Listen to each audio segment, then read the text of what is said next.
Привет, а у меня для вас сюрприз. Вот, Рильский монастырь. И сегодня мы сюда отправимся и узнаем, к чему надо быть готовым, чтобы посетить это место с детьми.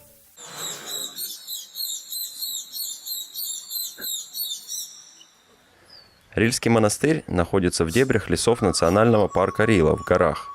Он построен на высоте почти 1200 метров над уровнем моря между реками Рилска и Друшлявица.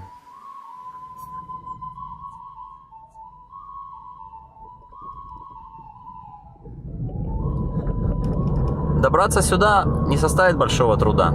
Из Софии или другого большого города сюда ходят рейсовые автобусы или поезд, по крайней мере до близлежащего города. А оттуда на такси. Есть еще вариант. В любом из отелей, в котором вы остановились, вам предложат однодневную экскурсию с автобусом, с гидом. Все организовано.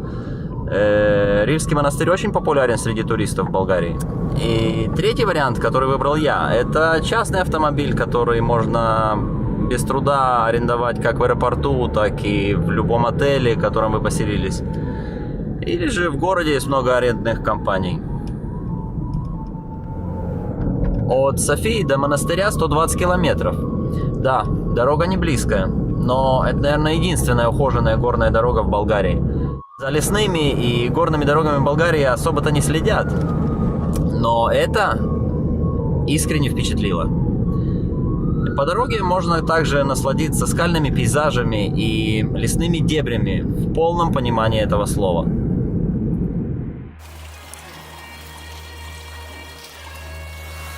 привет, ребятки, мы идем не знаю куда.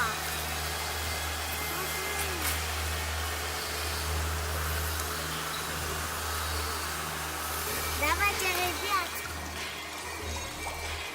Снаружи монастырь скорее напоминает средневековую крепость. Он окружен по периметру огромной кирпичной стеной с внушительными железными воротами.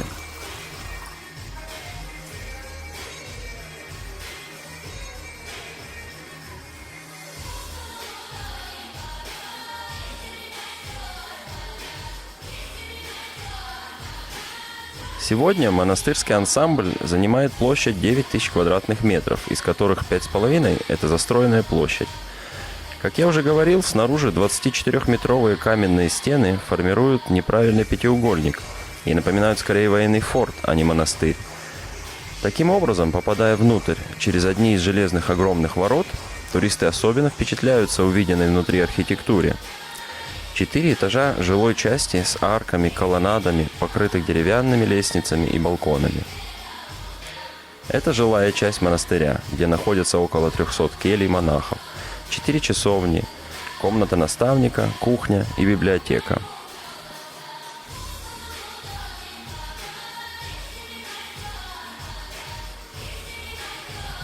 Посреди мощенного камнем двора красуется главная церковь монастыря. Рядом высится самое старое здание в комплексе, впечатляющая каменная башня. Церковь состоит из 5 куполов с 3 алтарями и 2 боковых часовен.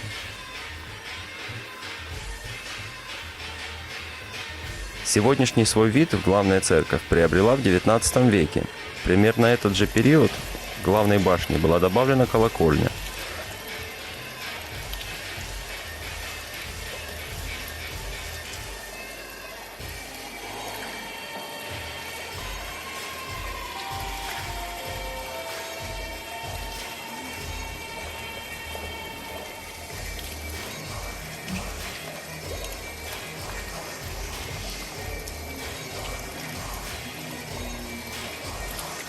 Впечатляют чудесные резные иконостасы и стенописи, сделанные мастерами из Самокова и Банска. В храме работало много мастеров кисти и долота, но был найден только один автограф изографа Захария Димитрова. Большинство стенописей в храме на религиозные темы. Потолки исписаны ликами святых.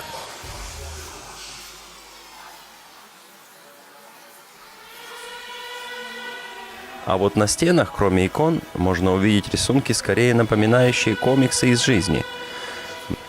Многие из рисунков затрагивают довольно щекотливые темы быта, поэтому приготовьтесь объяснить увиденное детям.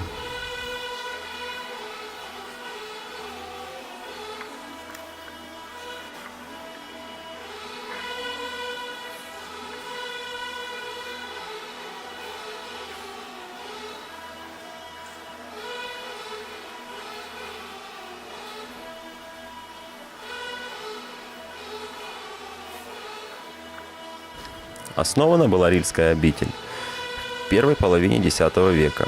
Ее история непосредственно связана с первым болгарским отшельником святым Иоанном Рильским, который уединился в одной из пещер поблизости, предавшись посту и молитвам.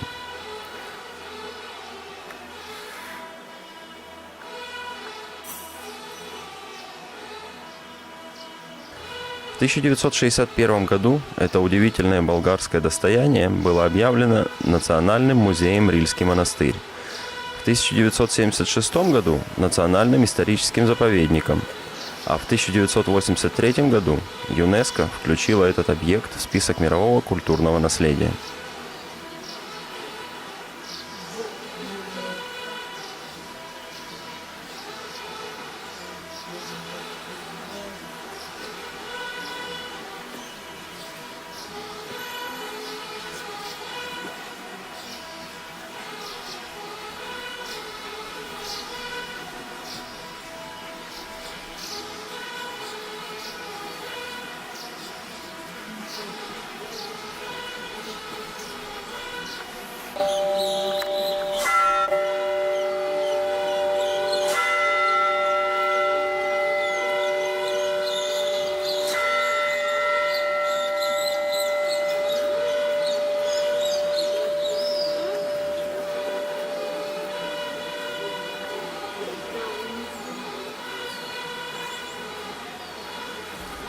С конца XIX века в Рильской святой обители существует музей, в котором выставлены экспонаты, связанные с его историей на протяжении веков.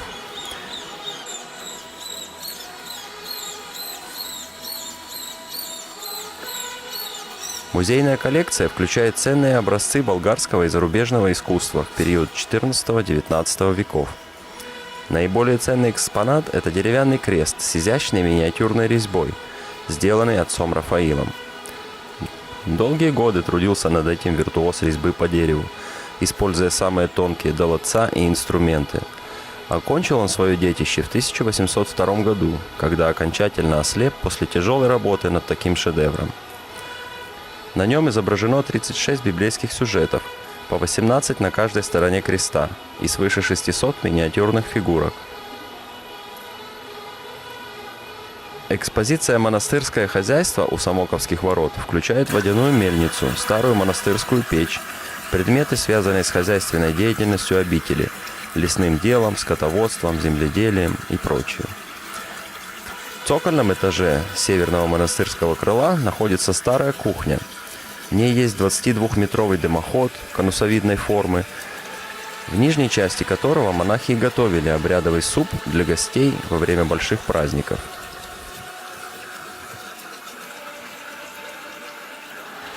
В этнографическом музее и в гостевых помещениях периода Возрождения, расположенных в северном крыле монастыря, можно увидеть ткани, национальную одежду различных этнографических областей, домашнюю утварь, подаренную монастырю из разных селений в знак уважения и благодарности.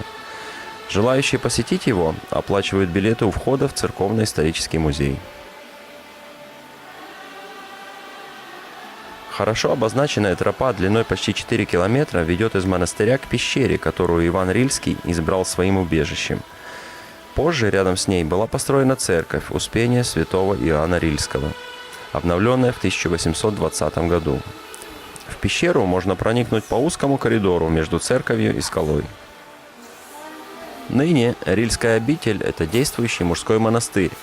Перед двумя монастырскими воротами созданы паркинги для стоянки автомобилей и автобусов.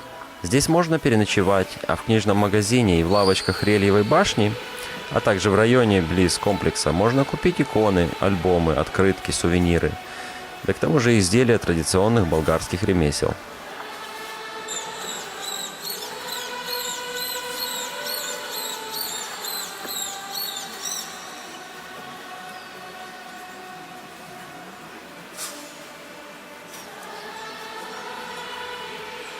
Особую благодарность хотелось бы выразить Google Earth за их сравнительно новый сервис Google Earth Studio.